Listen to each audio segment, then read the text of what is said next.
جب آپ naan documented economy کی طرف بڑھتے ہیں تو پھر آپ کے پاس آپشنز بڑھ جاتے ہیں کہ آپ کس طرح جو ہے اپنے پیسے جو ہے اس کو سائفن آؤٹ کر سکتے ہیں. اور پھر جب آپ اس کے لیے جو سب سے بڑی ریکوائرمنٹ ہوتی ہے وہ یہ ہوتی ہے کہ آپ ڈالر خریدیں مارکیٹ سے, اور آئیڈیلی کیش ڈالر خریدیں یا حوالہ ہنڈی کے تھرو کیش دیں اور اس کے اگینسٹ کیش لے لیں کسی اور کنٹری کے اندر,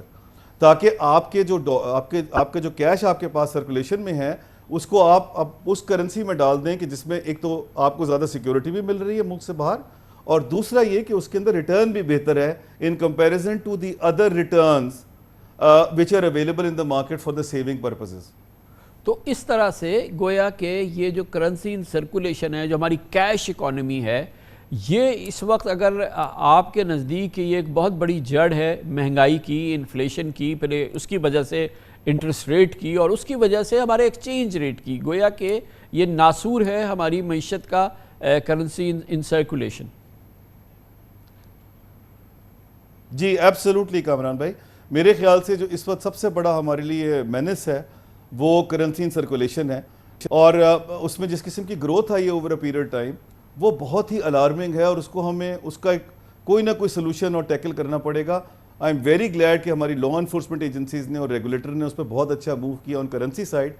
but on foreign exchange side مگر کامران بھائی ایک ہولسٹک اپروچ کی ضرورت ہے, پورے فسکل اکاؤنٹ کو دیکھنے کی ضرورت ہے کہ ہمارا ٹیکسیشن کا نظام جو ہے کیا اس میں کوئی ریفارم کی ضرورت ہے. فار ایگزامپل آج جو میں آپ کو یہ بتا رہا ہوں کرنسی ان سرکولیشن جو ہے یہ اس کے اندر 3 سیکٹر ہیں جہاں سے اس کو یہ وائٹنر کے طور پہ ٹریٹ ہوا جاتا ہے. ایک تو ہمارے پاس ریئل اسٹیٹ ہے جہاں سے وہ ڈالر میں جاتا ہے, ڈالر سے باہر چلا جاتا ہے, ریمیٹنس آ جاتی ہے. دوسرا جو ہے وہ ریٹیل سیکٹر ہے, اور تیسرا جو ہے وہ ایگریکلچر سیکٹر ہے. یہ جو ہمیں نان ٹیکسڈ سیکٹرز ہیں اس کی وجہ سے یہ ایک وائٹنر کا رول ادا کرتے ہیں کرنسی ان سرکولیشن کے لیے. دوسرا جو اس میں ایک بڑا امپورٹنٹ ایلیمنٹ ہے وہ یہ ہے کہ جو ہمارے فائلر اور نان فائلر کا کانسیپٹ ہے that is also something which is very serious.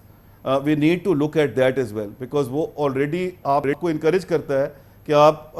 Formal sector سے باہر رہیں اور نان فائلر رہ کے بے شک زیادہ اماؤنٹ دے دیں ٹیکس کا, لیکن آپ ایز اے نان فائلر رہیں. تیسرا جو سب سے امپورٹنٹ ایلیمنٹ ہے کامران بھائی وہ یہ ہے کہ جو ہمارا سوشل کانٹریکٹ ہے گورنمنٹ کا اور پبلک کا وہ بڑا کمزور ہے for encourage people to come into taxation net. ہمیں وہ ذرا اپنا سوشل کانٹریکٹ جو ہے نا اس کو بہتر کرنا پڑے گا. وہ 2 طریقے سے ہو سکتا ہے کہ یا تو گورنمنٹ ایسا موو کرے کہ لوگوں کو ٹرسٹ ہو جائے کہ یہ پیسے جو ہیں وہ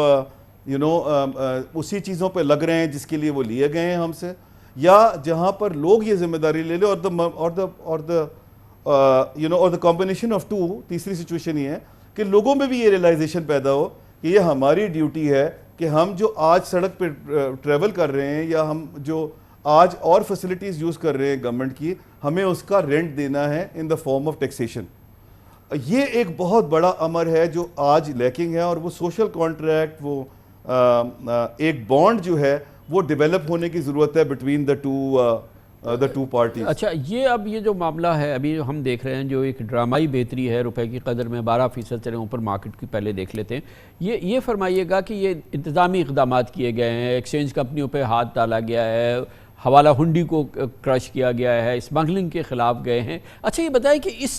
یہ جو ایکشن ہے, یہ جو راستہ ہے, اس میں ابھی مزید کتنی گنجائش ہے؟ کیونکہ ماہرین یہ کہتے ہیں کہ ایک حد تک آپ ایڈمنسٹریٹو میجرز کو اس سے کر سکتے ہیں. بیسکلی تو ہمیں انفلوز چاہیے, ہمارے ہاں FDI آئے, ہم کچھ پرائیویٹائزیشن کریں, کچھ باہر کی سرمایہ کاری آئے, اس سے اصل میں صورتحال میں بہتری آئے گی. تو ابھی آپ کے خیال میں اس میں ابھی گنجائش ہے ایڈمنسٹریٹو میجرز میں کہ اس کو ایکسچینج ریٹ کو, کیونکہ مجھے یہ بتایا ہے کہ جو ہمارے حکام ہیں ان کا عزم یہ ہے کہ اس کو ہم 260 265 تک لے جائیں. کیا ممکن ہے انتظامی اقدامات سے خالی ایسا کرنا؟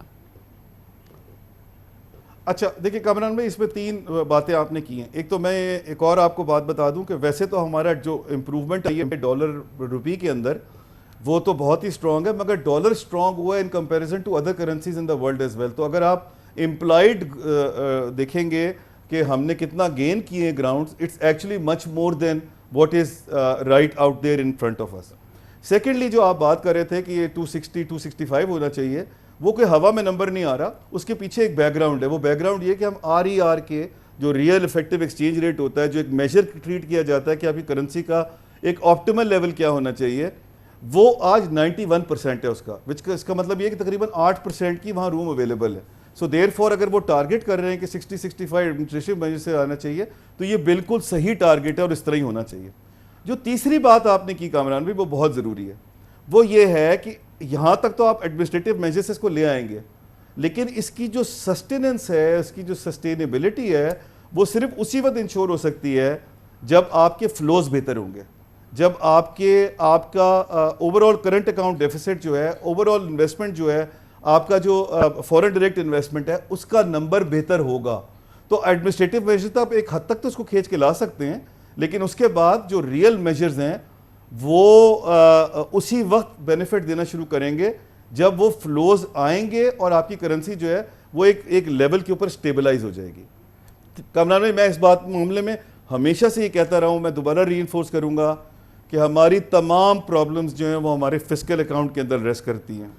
یعنی کہ ایون دی ایکسٹرنل اکاؤنٹ کا جو پرابلم ہے وہ بھی ہمارے فسکل اکاؤنٹ میں ریسٹ کرتا ہے, بیکاز آج ہم نے اپنی امپورٹ سبسٹیٹیوشن کو سبسیڈائز کیا ہوا ہے, اور سبسیڈائز کرنے کا نتیجہ یہ ہے کہ ہم آج اپنے ریسورسز ضائع کر رہے ہیں ان دوز انڈسٹریز کہ جو ہمارے کرنٹ اکاؤنٹ کے اوپر بوجھ ڈالتی ہیں امپورٹ کے تھرو, اور جو ایکسپورٹ کا ایریا ہے جہاں پر لائٹ انجینئرنگ ہے, آئی ٹی ہے, اور اس طرح کے دوسرے شعبے ہیں جن کو ہمیں مین سٹریم میں لانے کے لیے سبسڈی دینی چاہیے. یا ایون جو ہمارا آبجیکٹو ہے کہ ہم ایک بجلی جو ہے وہ ایک سب سے سستی بجلی پیدا کریں, اس کے لیے بھی جو ہمیں سبسڈی دینی پڑے گی in the form of lets سے subsidise financing of solar panels, وہ ہم وہاں ڈائیورٹ نہیں کر پا رہے ریسورسز, اور اسی لیے یہ سارا کا سارا جو بوجھ آ کے پڑتا ہے آپ کے ایکسٹرنل اکاؤنٹ کے اوپر, وہ بیکاز آپ کا فسکل اکاؤنٹ جو ہے اس کا مکس جو ہے وہ بہت آف ہے. تھینک یو سو مچ, بہت بہت شکریہ, بہت شکریہ. محترم ظفر مسعود ہمارے ساتھ ہے, صدر بینک آف پنجاب اور کرنسی امور معاشی امور کے ماہر, اور آپ نے دیکھا کہ ایک بہت اچھا ٹیک تھا جو ہم نے لیا. کمرشل بریک, اس کے بعد ذکر کرتے ہیں ایک اور ناسور, وہ ہے سندھ میں سسٹم کا نظام. آفیشیل کرپشن, سرکاری کرپشن چلتی ہے ایک سسٹم کے تحت جو کہ سندھ کی پاکستان پیپلز پارٹی کی پچھلے 15 سال کی حکومت میں جس نے اس کو جنم دیا, اور اوپر سے لے کے نیچے سے یہ سسٹم جو ہے وہ کام کرتا ہے. نئی نگراں حکومت کا کہنا ہے کہ وہ اس سسٹم کو فنا کرنے کے لیے کام کر رہی ہے. اس کا انہوں نے دعویٰ ضرور کیا ہے, کچھ کام بھی ہوا ہے. اس کا جائزہ لیتے ہیں چھوٹے سے وقفے کے بعد.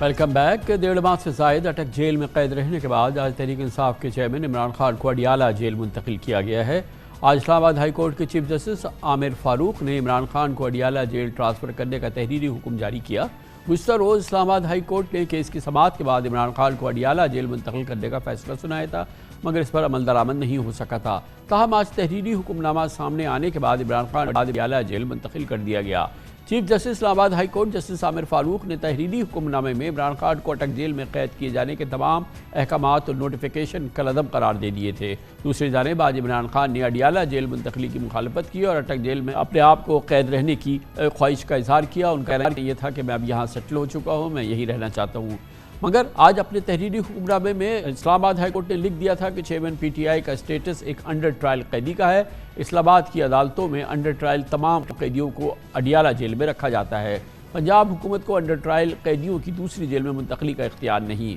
پنجاب حکومت صرف سزا یافتہ قیدیوں کو دوسری جیل منتقل کرنے کا اختیار رکھتی ہے. چیئرمین پی ٹی آئی کو اٹک جیل میں رکھنے کی کوئی معقول وضاحت نہیں. حکم نامے میں کہا گیا کہ چیئرمین پی ٹی آئی سابق وزیر اعظم رہ چکے ہیں, ان کو جیل میں بہتر کیٹیگری کی سہولیات فراہم کی جائیں. اس سے قبل آج اٹک جیل میں ہی سائفر کیس میں تیسری سماعت ہوئی, جس میں چیئرمین پی ٹی آئی کے جوڈیشل ریمانڈ میں 10 اکتوبر تک کی توسیع دی گئی. کبھی بھی عمران خان صاحب نے جیل کون سی ہے, کس جگہ پر شفٹ کرنا ہے, کیسی سہولتیں دینی ہیں, یا میں تکلیف میں ہوں یا مجھے باہر نکالو, یا کوئی اس طرح سے کبھی بھی انہوں نے ڈیمانڈ نہیں کی, کیونکہ ہمیشہ وہ اس بات پہ یقین رکھتے ہیں. اور آج بھی انہوں نے یہ کہا کہ اگر سیاست کے لیے بندہ جو ہے وہ قید ہوتا ہے, جیل میں ہوتا ہے, تو ڈیفینیٹلی وہ جو ہے مشکل ہے کام, لیکن اگر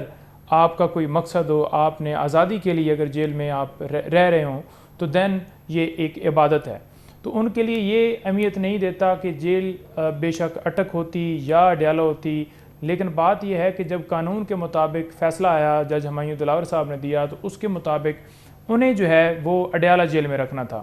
اڈیالہ جیل آرڈر ہوئے، لیکن بدنیتی تھی کہ نوٹیفیکیشن وہاں پر اس لیے کیا گیا کہ وہاں پر بیٹر فیسلٹیز نہیں تھی، اور انہوں نے آفیشل سیکرٹ ایکٹ کے تحت آگے نئی کارروائی کرنی تھی کہ ایک بند کمرے کے اندر ہی کارروائی کر کے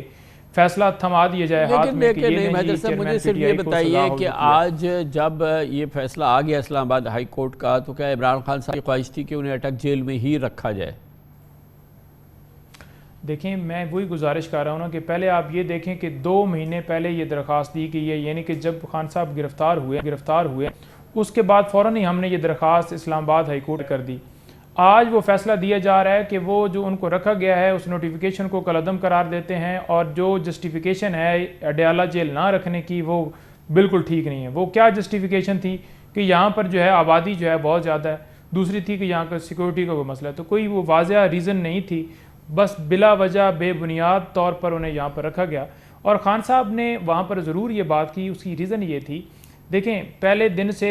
جس طرح سے انہیں رکھا گیا، نو ڈاؤٹ ہم ہر روز پٹیشنز ڈال رہے تھے، اور کچھ وہاں پر بہتری لائی گئی، جیسے کہ وال والا ایشو تھا، تو وہ ان کو پریورٹی نہیں تھی کہ کس حالت میں رکھیں. انہیں پتہ ہے کہ جدھر بھی رہنا ہے رہنا ہی رہنا ہے. تو اس سینس میں انہوں نے ضرور بات کی، لیکن بات یہ ہے کہ جب عدالت نے حکم دے دیا ہے تو قانون کو وہ فالو کرتے ہیں، اور قانون کے مطابق انہیں وہاں پر لے جایا جا رہا ہے. یہ بتائیے ابھی جو ان کے ٹرائلز ہیں وہ کیا ابھی اڈیالہ جیل میں ہی ان کے ٹرائل ہوں گے یا ان کو کورٹ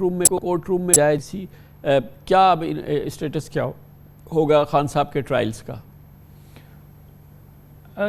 دیکھیں اسٹیٹس یہ ہوگا کہ پہلے بھی جو وہاں پر اٹک جیل میں عدالت شفٹ کی گئی، لے جائے گئی، وہ بڑی اس کے اندر کوئی منطق نہیں تھی، کوئی ریزن نہیں تھی. وہ بھی صرف اور صرف آپ کو میں پہلے بھی گزارش کر رہا ہوں کہ ایک بند کمرے کے اندر جو ہے وہ فیصلہ دینا چاہتے ہیں. اب بات یہ ہے کہ خوف صرف اور صرف عمران خان صاحب کی تصویر سے ہے، ویڈیو سے ہے. اگلے دن ڈسٹرکٹ کورٹ میں جو مجسٹریٹ صاحب ہیں انہوں نے آرڈر کیے، سمن کیے کہ ان کو پیش کیا جائے،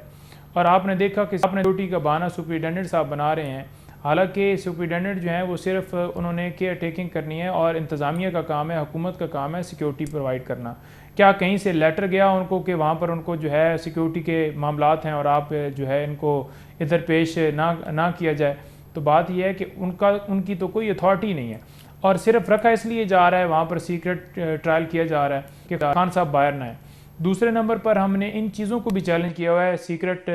جو ایکٹ کے تحت کارروائی کی جا رہی ہے سیکرٹ طریقے سے، اور دوسرے نمبر پر جو شفٹ کی گئی ہے وہ ہماری اسلام آباد ہائی کورٹ میں پینڈنگ ہے. ہم تو یہ استدعا کر رہے ہیں کہ جتنی درخواستیں ہماری یہاں پر پینڈنگ ہیں اسلام آباد ہائی کورٹ میں یا سپریم کورٹ میں بھی، تمام درخواستوں پر جو ہے وہ فیصلہ دینا چاہیے. جو بھی فیصلہ اگر ہمارے خلاف ہی آئے تو کم سے کم ہم چیلنج تو کر سکیں پراپر فورم کے اوپر. جی بہت بہت شکریہ، بہت شکریہ. نعیم حیدر پجوٹا صاحب ہمارے ساتھ ہیں، عمران خان صاحب کے وکیل، موقف دے رہے تھے، عمران خان کے کیس کا اسٹیٹس دے رہے تھے، اور اس وقت کی ان کی جو کرنٹ سچویشن ہے وہ ہمیں بیان کر رہے تھے. کمرشل بریک کے دوران نیوز ہیڈ لائنز دیکھیں، جس کے بعد ہم اپنے پروگرام کے باقی حصے کے ساتھ واپس آئیں. سابق وزیر داخلہ رانا ثناء اللہ کا کہنا ہے کہ نگراں وزیر داخلہ سرفراز بگٹی نے حد سے تجاوز کیا ہے. وہ نواز شریف کے بارے میں بیان بازی سے اپنا قد بڑھانا چاہتے ہیں. اپنا ایک بیان میں جناب رانا ثناء اللہ کا کہنا ہے کہ نواز شریف 21 اکتوبر کو ایئرپورٹ سے کہا جائیں گے. یہ وفاقی حکومت یا وزیر داخلہ سرفراز بگٹی نہیں بلکہ عوام فیصلہ کریں گے. شاید مسلم لیگ نون اس وقت کسی کنفیوژن کا شکار لگتی ہے. بظاہر نواز شریف نے ایک ہفتے میں ہی جنرلز اور ججز مخالف بیانیہ لپیٹنے کی حامی بھر لی ہے، مگر ہم اس بارے میں یقین سے کچھ نہیں کہہ سکتے، ہمیں بتایا گیا ہے. پچھلے ہفتے نواز شریف نے سابق army chief general Qamar Javed Bajwa اور آئندہ کے چیف جسٹس جناب جسٹس اعجاز الاحسن، سابق DGI جنرل فیض حمید کو پاکستان کی تباہی کا ذمہ دار ٹھہراتے ہوئے انہیں کیفر کردار تک پہنچانے کے عزم کا اظہار کیا تھا. لیکن شہباز شریف اور مریم نواز کے لندن پہنچتے ہی نون لیگ نے کہا یہ جا رہا ہے کہ انہیں کوشش کی ہے کہ انہیں پابند کیا جائے یا کنونس کیا جائے اور کسی صورت سے ان کو بات پہ قائل کیا جائے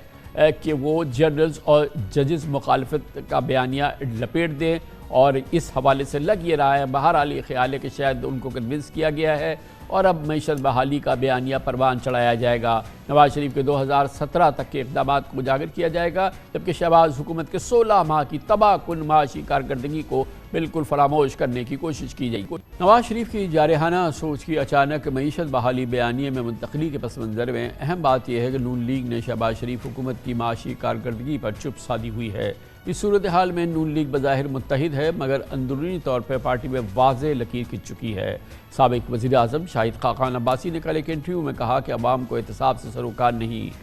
جنرل باجوہ کا نام لیا گیا۔ شاہد خاقان عباسی کا کہنا تھا کہ شہباز شریف سے پوچھنا چاہتے ہیں کہ آپ کی 16 ماہ کی حکومت تھی، آپ نے کیوں نہیں ان کا احتساب کیا؟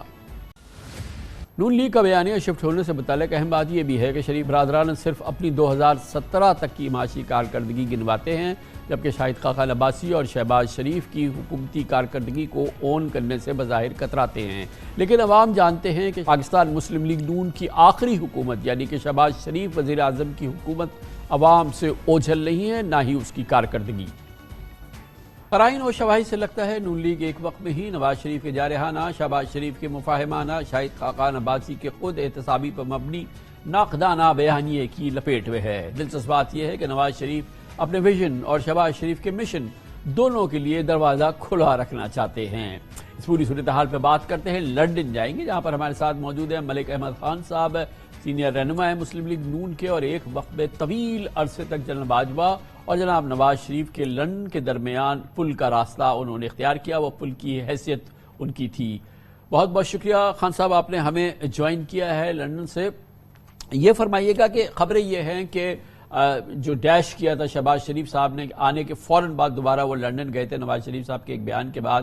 محترمہ مریم نواز بھی وہاں چلی گئی تھی۔ اب شاید ان کا وہ جارحانہ بیانیہ جس میں وہ جنرلز کے احتساب یعنی جنرل باجوہ، جنرل فیض کے احتساب کی بات کر رہے تھے، آنے والے چیف جسٹس صاحب کی احتساب کی بات کر رہے تھے، کیفر کردار تک پہنچانے کی بات کر رہے تھے، 4 سپریم کورٹ کے ججز کو احتساب پہ اور کیفر کردار تک پہنچانے کی بات کر رہے تھے۔ اب یہ بتایا جا رہا ہے ہمیں کہ ان کو قائل کیا گیا ہے کہ فی الحال اس بیانیے کو ٹھنڈا رکھیں، اس پر بات نہ کریں، فی الحال ہم معیشت وغیرہ کی بات کرتے ہیں۔ کیا واقعی کچھ اس قسم کا حتمی فیصلہ ہو گیا ہے خان صاحب؟ جی کامران صاحب، میں آپ کے سوال کی جو ڈائریکٹنس ہے اس کو پیش نظر رکھتے ہوئے میں فرینکلی 2 باتیں آپ سے کہوں گا کہ دیکھیں، میاں صاحب wanted to tell a story to people کہ یہ کیا ہوا، بیکاز آپ جانتے ہیں کہ ایکچولی ان کا جو مقدمہ تھا وہ یہ تھا کہ میرے اوپر بے بنیاد سیاسی مقدمات بنائے گئے ہیں، بے بنیاد جھوٹ پر مبنی، جو کسی کورٹ آف لاء میں پراپر اسکروٹنی پہ ٹیسٹ نہیں ہوئے۔ ان کا یہ خیال تھا کہ لوور کورٹس پہ اور انویسٹیگیشنز پہ سپریم کورٹ کبھی بھی سپرنٹینڈنس پرووائڈ نہیں کرتی، تو یہ وہ بات عوام الناس سے کرنا چاہتے تھے، اور پھر ایونچولی جب وہ یہ بات کریں گے تو اس کے نتیجے میں کیا ہوگا کہ who were responsible for this۔ اب اس میں 2 صورتیں ہیں کہ میاں نواز شریف میری نظر میں تو ان کی ایک پارٹی کا ورکر ہوں، کہ ان کے ساتھ اس وقت عوام پاکستان کی بہت سی امیدیں وابستہ ہیں، توقعات وابستہ ہیں۔ اب do we have the country, ہم اس کو آگے لے کر جائیں اور اس مشکل حالات میں لوگوں کو اس تکلیف سے نکالیں، کچھ معیشت کو بہتر کرنے کی کوشش ہو، کچھ ایک بڑی کلیویج پیدا ہو گئی ہے، ایک بہت بڑی دراڑ پڑ گئی ہے ہمارے سماج میں، ہمارے معاشرے میں، ہماری سیاست میں، اس کو ہیل کریں، یہ آپ کے جو خیالات ہیں، آپ کے جو تصورات ہیں سر آنکھوں پہ بہت موزوں ہیں، اسی وجہ سے ہمیں تشویش یہ ہے کہ جناب نواز شریف نے جب حالیہ اپنے عزائم کا اظہار کیا ہے، 1 نہیں 3 بار پچھلے 15 دن کے دوران، وہ انہوں نے بالکل 2 ٹوک انداز میں کہا کہ جنرل باجوہ، جنرل فیض، آنے والے چیف جسٹس جناب جسٹس اعجاز الحسن، 4 سپریم کورٹ کے دوسرے جج صاحبان جس میں 3 سابق چیف جسٹس صاحبان ہیں، کہ ان کا احتساب ہونا چاہیے، انہیں کیفر کردار تک پہنچایا جائے گا۔ اس حوالے سے انہوں نے 2 ٹوک عزم کا اظہار کیا۔ ایسے پاکستانی جیسے آپ اپنے خیالات کا اظہار کر رہے تھے، ہمیں تشویش یہ ہے کہ اب الیکشن کے بعد جب پاکستان میں ایک نیا دور شروع ہوگا جمہوریت کا، تو اس میں نواز شریف صاحب کی ایک اپنی ہسٹری بھی ہے۔ آپ کو معلوم ہے کہ پچھلے جو جتنے ادوار رہے ہیں اس میں ان کا اداروں کے ساتھ، فوج کے ساتھ، عدالتوں کے ساتھ جس قسم کا جو ماحول رہا ہے کہ وہ پھر ہم دیکھ رہے ہیں۔ دیکھیں نا، ایک سابق چیف جسٹس کے چیف جسٹس تو 2-3 ہوں گے، ان کو کیفر کردار تک وہ پہنچا رہے ہوں گے، ایک سابق آرمی چیف، سابق ISI چیف، آنے والے چیف جسٹس کو جس کا وہ عزم کا اظہار کر چکے ہیں، 3 بار کہہ چکے ہیں، اور اس کو ابھی انہوں نے واپس نہیں لیا ہے۔ یہ ایک بہت ہی تشویشناک کیفیت جو ہے وہ ہمیں نظر آ رہی ہے۔ کامران صاحب، یہ جو آپ نے بات چیت کی، ذرا اس کو تھوڑا سا اس کا احاطہ کر لیتے ہیں کہ یہ بات جو انہوں نے کی آج تو نہیں کی. یہی شکوہ ان کا آپ کو یاد ہوگا، وہ جو پوائنٹ آف ریفرنس ہے گجرانوالہ کا جلسہ تھا اس میں بھی موجود تھا، جس میں انہوں نے کہا کہ یہ اکانومی کی جو صورتحال ہے اس میں عمران اس کے ذمہ دار ہیں، ان کی گورنمنٹ ڈیلیور نہیں کر پا رہی، اور اس میں رسپانسبل وہ لوگ ہوں گے جو عمران کو یہاں تک پہنچانے میں ان کے معاون و مددگار تھے. اچھا، اس کے بعد ان کی اس پوزیشن میں پھر آپ دیکھتے ہیں کہ فرق آتا ہے جب یہ آپ بالکل بجا طور پہ سوال اٹھا سکیں گے کہ کیوں ایکسٹینشن کے لیے ووٹ کیوں کیا، بجا طور پہ سوال اٹھا سکیں گے کہ پھر یہ جو بیچ میں ایک برج ارینجمنٹ آف دا گورنمنٹ تھی، جب ہمیں اعتماد ہوا تو الیکشنز پہ کیوں نہیں گئے اور پھر اس کا حصہ کیوں نہیں رہے. تو یہ اس وقت قومی ہمارے سیاسی منظرنامے میں یہ بحث بالکل ایک بڑی واجب بحث ہے، اور اس پہ بات چیت کرنا کوئی شجر ممنوع نہیں ہے. لیکن as a matter of fact جہاں پر میں اور آپ یہ سوچ سکتے ہیں کہ اس وقت ملک کے حالات اور مشکلات کیا ہیں، آپ نہ میاں صاحب کی سوچ کو آپ سے بھولی ہوئی ہے نہ مجھ سے بھولی ہوئی ہے. ان کا جو پاسٹ ریکارڈ ہے، ان کی جو پچھلی حکومتیں ہیں جب بطور وزیر اعظم ان کے کوئی سول ملٹری ریلیشن شپس میں کوئی بہت زیادہ تناؤ آتا رہا اور بگاڑ کی صورت ایسی ہوتی رہی کہ حکومتیں بھی جاتی رہیں. تو یہ ساری حقیقتیں ہیں، تلخ حقیقتیں ہیں، یہ ڈھکی چھپی نہیں ہیں. لیکن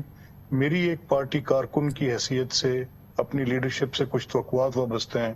عوام پاکستان کی کچھ توقعات وابستہ ہیں کہ اب اس طرح سے اگر یہ معیشت نہیں سنبھلتی، یہ مخاصمت جاری رہتی ہے اور یہ ملک آگے کی طرف نہیں چلتا اور یہ ایک اسی الجھاؤ کے اندر ہم اسی کا شکار رہتے ہیں،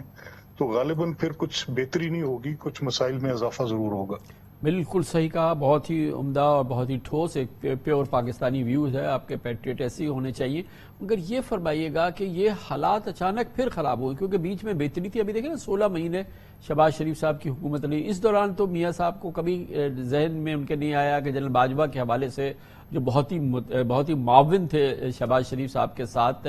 ان سے کوئی شکایت ہوتی، یا جو جس قسم کا لب و لہجہ انہوں نے اب اختیار کیا ہے جنرل باجوہ کے حوالے سے، اس حوالے سے وہ کبھی کوئی گفتگو کرتے وہ ہم نے کبھی نہیں دیکھی. اور ظاہر ہے کہ حالات کافی بہتر تھے، کیونکہ اس میں پل کا کردار آپ تھے جنرل باجوہ اور لندن میں نواز شریف صاحب کے درمیان، تو کافی بہتری ہو گئی تھی. اور اس دوران ان کی کبھی اس سلسلے میں ہم نے کوئی اس قسم کا گلا شکوہ انہوں نے، اس سے پہلے وہ ضرور کرتے رہے، نہیں کیا. اس سے پہلے انہوں نے ایکسٹینشن وغیرہ بھی دیا تھا. لیکن اب جس انداز سے انہوں نے 2-3 بار مسلسل یہ بات کی ہے، ایسے لگ یہ رہا ہے کہ وہ پھر، ہم جانتے ہیں نواز شریف صاحب کو وہ بھولتے نہیں ہیں. دیکھا آپ نے کہ انہوں نے جنرل مشرف کے ساتھ جو ان کا عہد تھا انہوں نے وہ پورا کیا، چاہے اس کی ان کو جو بھی قیمت ادا کرنی پڑی. تو اس لیے ہم ان کی باتوں کو غیر سنجیدہ طور پہ نہیں لے سکتے، چاہے وہ اب خاموش بھی ہو جائیں تھوڑے عرصے کے لیے. صاحب، میں آپ کی اس جو آپ نے اپنی اس بات کا اظہار کیا ہے، obviously اگر آپ اس کی پلین سپیکنگ میں کنسٹرو کریں تو بات یہی ہے. لیکن مجھے جتنا اندازہ اس بات چیت کا اور اس پورے معاملے میں میں جو بڑی فرملی آپ سے کہہ سکتا ہوں کہ میری یہ بالکل I can without the fear of contradiction, کسی بلا خوف تردید میں آپ سے یہ کہہ سکتا ہوں کہ اس وقت جو بڑا مسئلہ ہے وہ معیشت ہے. اس وقت بڑا مسئلہ جو ہے وہ بے روزگاری ہے. اس وقت بڑا مسئلہ جو ہے وہ پاکستان کے باقی ممالک کے ساتھ ہمارے تجارتی bilateral relationships, the state we are in. Kamran صاحب، یہ ایک ایسی صورت سر چاہتی ہے کہ جس میں میاں نواز شریف کے قد بت کا لیڈر جو ہے وہ اس کو سنبھالے، سہارا دے، لوگوں کے دکھوں کا مداوع کرے، معیشت کو سنبھالے.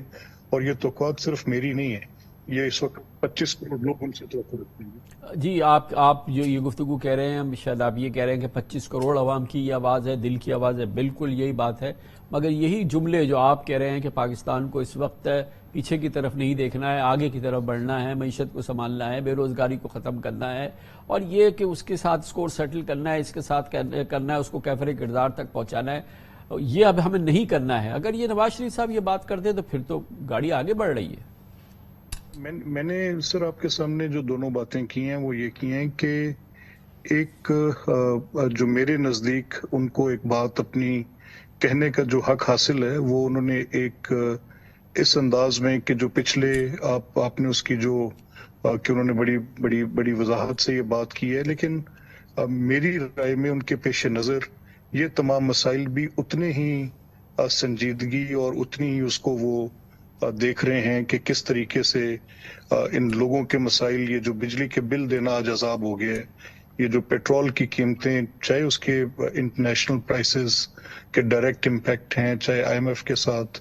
سبسڈیز نہ دینے کی ہماری ایگریمنٹس ہیں، یہ ساری باتیں موجود ہیں، اور وہ جہاں باقی باتوں کی اہمیت ہے ان سے زیادہ ان کے نزدیک عوام پاکستان کا، عوام الناس کا یہ تکلیف کا مسئلہ ہے۔ اور مجھے اس بات پہ قوی یقین ہے، اور میں بہت آپ کو ایک جیسے میں نے کہا کہ میں ایک بڑی without the fear of contradiction یہ آپ سے سبمٹ کر سکتا ہوں آپ کے ناظرین کے لیے کہ انشاءاللہ پاکستان کو اس بھنور سے میاں صاحب کی قیادت میں یہ ملک نکلے گا انشاءاللہ۔ مگر وہ بھنور سے نہیں نکل سکتا اگر وہ اپنے اس عزم پہ قائم رہیں کہ وہ کیفر کردار تک پہنچائیں گے جنرل باجوہ کو، سابق آرمی چیف کو، سابق D G I S I کو، آنے والے چیف جسٹس کو، 4 چیف جسٹس۔ یہ تو انقلابی صورتحال ہوگی خان صاحب، اس سے تو پھر بھنور سے نکلنے والی تو صورتحال نہیں ہوگی۔ دیکھیں سر، یہ تو ان کا میری لیڈرشپ کا پریروگیٹو ہے، میں تو ان کا ایک ادنیٰ کارکن ہوں، لیکن میں نے آپ کے سامنے جو ایک خاکہ پیش کیا ہے وہ یہ ہے کہ اس وقت ان کے پیش نظر بھی یہ ساری بات چیت ہے کہ کس چیز کو فوقیت دی جائے، کہ کیا یہ جو ان کے سامنے یہ مسائل درپیش تھے جن کا آپ ذکر کر رہے تھے، اور یا یہ جو 25 کروڑ لوگوں کی زندگی اس وقت اجیرن ہے، آج کا نوجوان کیا سوچتا ہے، کیا یہ مخاصمت مزید اس ملک کے مفاد میں ہو سکتی ہے، یہ ساری باتیں ان کے پیش نظر ہیں، اور میں پوری دیانتداری سے سمجھتا ہوں کہ جو آپ کی خواہش ہے اس کے قریب قریب اس کا احترام ضرور ہے۔ انشاءاللہ۔ مگر یہ فرمائیے گا دوسری ایک پوزیشن جو لیگل پوزیشن ہے، ایک تو آبویسلی وہ واپس آ رہے ہیں تو عدالتی قانونی مسائل ہیں، قباحتیں ہیں، کانوکٹ ہیں، پروکلیمڈ آفینڈر ہیں، یہ سب ان کی ہو چکی ہے ڈیزگنیشن۔ عدالت سے وہ ایک کنڈیشنل صحت کے حوالے سے گئے تھے، 4 سال اس کو ہو گئے ہیں، اور پھر یہ تمام معاملات ہیں۔ اس دوران نیب پوری قوت سے حرکت میں آ چکی ہے۔ توشہ خانہ کیس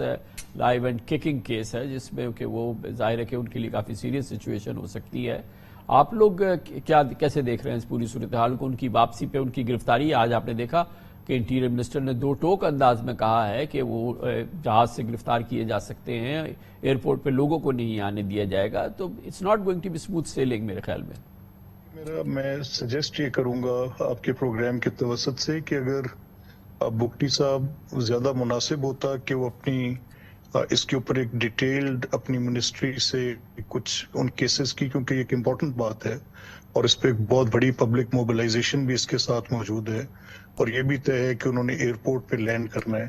تو یہ تفصیلات اگر وہ ان کورٹ آرڈرز کو پیش نظر رکھ کے اپنا کوئی بیان دیتے تو زیادہ مناسب ہوتا۔ میرا خیال انہوں نے شاید کسی ٹی وی پروگرام میں مجھے اطلاع ملی کہ کسی سوال کے جواب میں انہوں نے بات کی جو ایسے غالباً کنسٹرو ہو گئی۔ یہ جو مقدمات میاں صاحب کے ہیں ویدر دے آر ان جو ٹرائل کورٹ کی ان کے خلاف ایک فیصلہ ہے جو ایک ایپلیٹ جورسڈکشن میں ہے، جس میں ان کی ایبسنس میں اس کی شنوائی اپیل کی نہیں ہو سکتی تھی، اس پر بھی کورٹ کا ایک اسپیسیفک آرڈر ہے۔ جہاں تک ان کی بیل اور ان کی پرسنل کسٹڈی کا مسئلہ ہے، that is between the government of the Punjab and the court نے وہ کسٹڈی ان کے ہینڈ اوور کی ہوئی ہے، وہ ایک لیگل پروسیس ہے، اور وہ پھر ایک ارینجمنٹ کے تحت جو کہ حکومت کے درمیان اور اس پرسن کے درمیان تھا، اس کی لیگل کونوٹیشن موجود ہے، اور اس میں یہ صورت موجود ہے کہ وہ جب پہنچیں تو ان کو عدالت تک پہنچنے کا جو ہے وہ ان کا ایز آف رائٹ بہت بہت شکریہ، بہت بہت شکریہ ملک احمد خان صاحب ہمارے ساتھ تھے، رہنما مسلم لیگ نون کے ہیں، مگر اہمیت اس بات کی ہے کہ شہباز شریف حکومت کے 16 ماہ کے دوران اور اس سے قبل جناب ملک احمد خان صاحب ایک پل کا کردار ادا کرتے رہے جنرل باجوہ کے درمیان اور جناب نواز شریف کے درمیان لنڈن میں، اور ان گنت ان کے دورے رہے لنڈن میں اس حوالے سے، اور پیغام رسانی میں ان کا بڑا کلیدی کردار رہا۔ یقیناً اسی پس منظر میں میں نے ان سے جناب نواز شریف کے حالیہ بیانی کی بات کی ہے۔ اب اس کا ہم ایک نیوز انالیسس لے لیتے ہیں، نسیم زہرا ہمارے ساتھ ہوگی چھوٹے سے وقفے کے بعد۔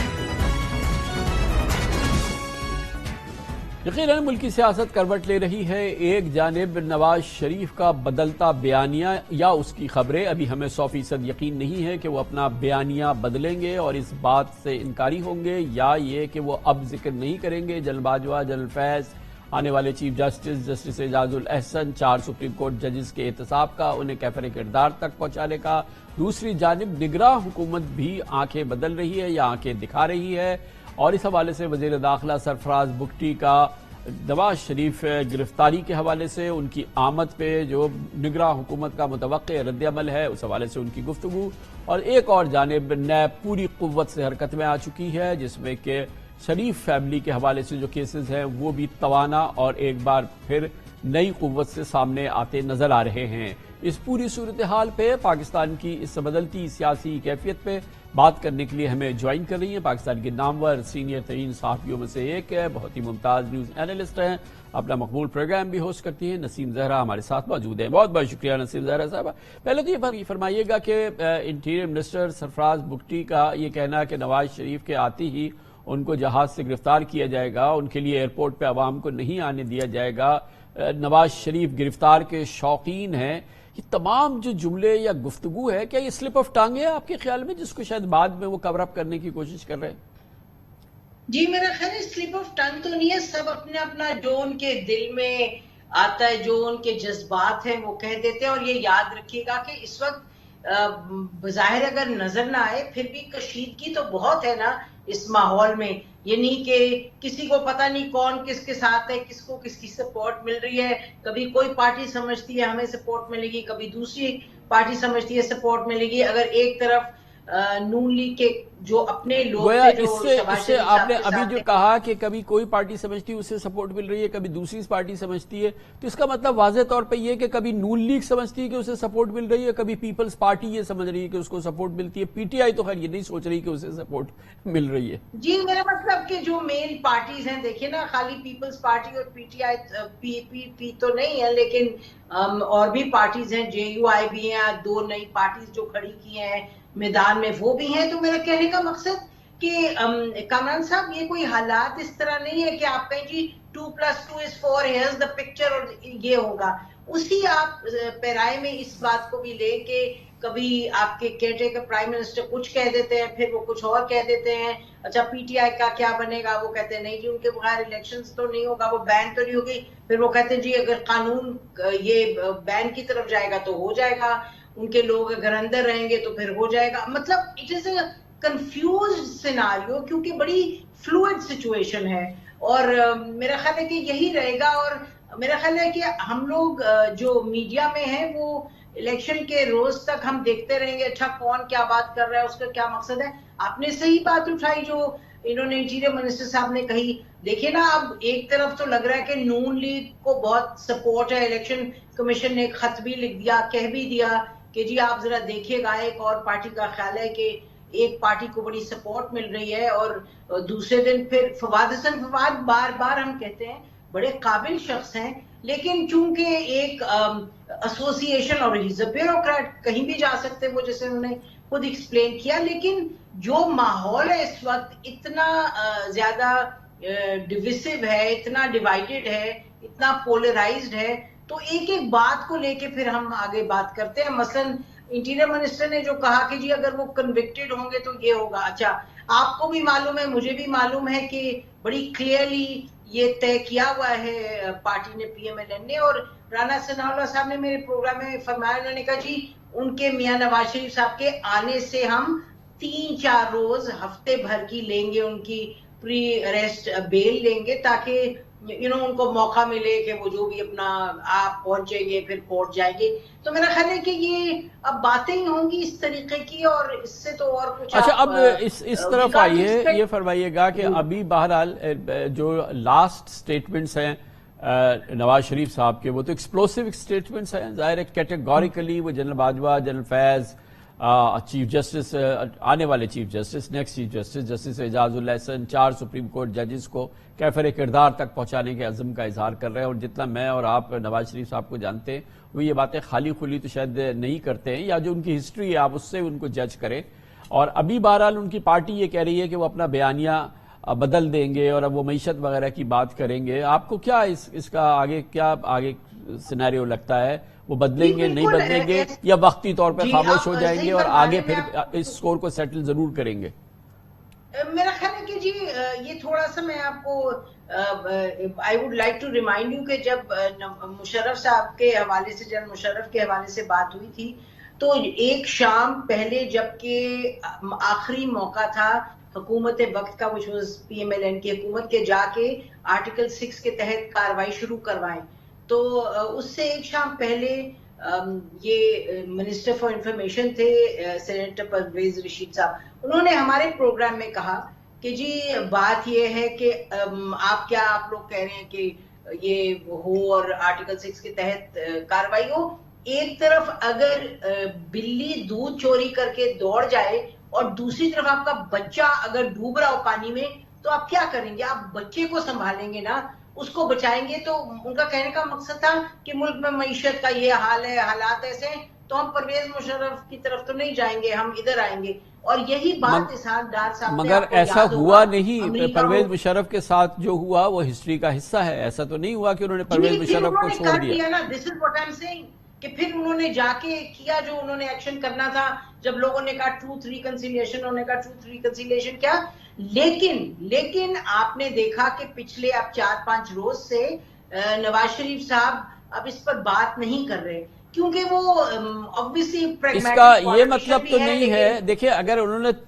3 دن مسلسل بات کی اور 3 دن بات نہیں کی, اس کا یہ مطلب تو نہیں ہے کہ وہ اب اس کو بھول گئے ہیں یا اس سے بیک ٹریک کر لیا ہے. ان کو آزادی ہے, وہ چند جملے کہیں اور کہیں کہ میں بھول گیا, آگے بڑھوں گا میں اب. جی میرا مطلب کہنے کا, آپ نے میرے سے سوال کیا تو اگر میں جواب دے دوں کہ ظاہر ہے انہوں نے یہ بات کہی ہے اور اب وہ نہیں کہہ رہے, تو مقصد یہ ہے کہ وہ دونوں چیزوں کو لے کے کریں گے. لیکن ان کی جو پارٹی ہے, رانا ثناء اللہ صاحب نے بڑی کلیئرلی کہا 21 تاریخ کو وہ اپنا پورا ایکسپلین کریں گے کہ ہم نے کس طریقے سے پارٹی. لیکن نسیم زہرا صاحب, آپ نے کیونکہ رانا ثناء اللہ صاحب کا نام لیا, آپ کو پتا ہے انہوں نے کہا کہ جنرل باجوہ قومی مجرم ہے, جنرل فیض قومی مجرم ہے, یہ پوزیشن ہے ان کی. بالکل اس کے, لیکن یہ سب دونوں نے یہ کہا, اور نواز شریف صاحب نے دوسرے روز کا 22 کروڑ عوام کے مجرم ہیں. لیکن پھر تیسرے روز انہوں نے کہا کہ جی ہم اپنا جو اکانومی اس پہ فوکس کریں گے. انفیکٹ یہ شاید خاقان عباسی صاحب نے 2 روز پہلے ہمارے شو میں کہا کہ جی جو نواز شریف صاحب کہہ رہے ہیں وہ تو حقیقت کا حصہ ہے کہ یہ سب کچھ چیزیں ہوئی ہیں, لیکن ان کا یہی تھرسٹ تھا کہ آگے بڑھے. تو میرا خیال ہے کہ اگر اس سوال کا جواب ہم نے سمپل دینا ہے تو وہ یہ ہے کہ دونوں چیزیں ساتھ ساتھ چلیں گی. تو اس کے ساتھ ساتھ پھر یہ بتائیے کہ آپ کو فی الحال اس میں کوئی ڈاؤٹ نہیں ہے کہ وہ آئیں گے اور یہ نیب وغیرہ کے معاملات, انٹیریئر منسٹر کی یہ باتیں, یہ تمام چیزیں کتنی سموتھ سیلنگ ہونے جا رہی ہے نواز شریف صاحب کی؟ میرا خیال ہے ان کی واپس ارائیول تو یقیناً ہوگا, کیونکہ اگر انہوں نے اپنی سیاست کو قائم رکھنا ہے تو ان کو واپس لوٹنا پڑے گا, نہیں تو پھر از آؤٹ آف پالیٹکس. تو اور پارٹی کا بھی ہوپ اگر ہیں تو نواز شریف صاحب ہیں ان ریلیٹیو ٹرمز, تو میرا خیال ہے ان کا آنا تو پکا ہے. لیکن جہاں تک نیب وغیرہ کا تعلق ہے, وہ کامران صاحب آپ کے سامنے ادھر بھی ایکٹیویٹی ہو رہی ہے. اب کتنی مینیپولیشن ہوگی نیب میں, کیونکہ آپ کو بھی معلوم ہے, ہمیں بھی معلوم ہے, اور ججز بھی سپریم کورٹ کے اور ہائی کورٹس کے کہہ چکے ہیں کہ یہ پولیٹیکل مینیپولیشن ہوتی ہے. This is what NAB is about. تو we'll have to wait and see. دیکھیے اس میں پھر سے کہوں گی کہ سچویشن فلوئڈ ہے. بہت بہت شکریہ نسیم زہرا صاحبہ.